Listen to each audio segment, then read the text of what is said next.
Hello வணக்கம். எடப்பாடி எங்கே சென்றார்? அதிமுக பொதுச் செயலாளரான எடப்பாடி பழனிசாமி நடந்து முடிந்த நாடாளுமன்ற தேர்தலில் தீவிர பிரச்சாரத்தில் ஈடுபட்டார். தேர்தல் முடிந்து சேலத்தில் முகாமிட்டிருக்கிறார். எதிர்க்கட்சி தலைவராக இருக்கும் எடப்பாடி பழனிசாமிக்கு துப்பாக்கி ஏந்திய மத்திய தொழிற்பாதுகாப்பு படையினர் பாதுகாப்பு பணியை மேற்கொண்டு வருகின்றனர். எந்த ஊருக்கு சென்றாலும் அவருடனேயே செல்வார்கள். சேலத்திற்கு வந்தால் மாநகர ஆயுத படையில் இருந்து பாதுகாப்பு பணியை மேற்கொள்வார்கள்.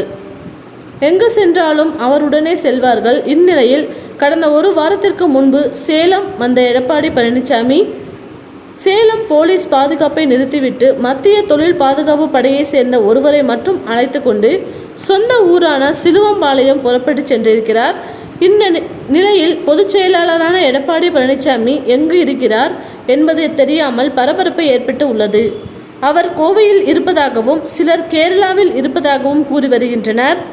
அவர் சென்னை பாதுகாப்பு பிரிவு அதிகாரிகளிடம் எங்கு செல்கிறோம் என்ற தகவலை தெரிவித்திருக்கலாம் எனவும் கூறப்படுகிறது.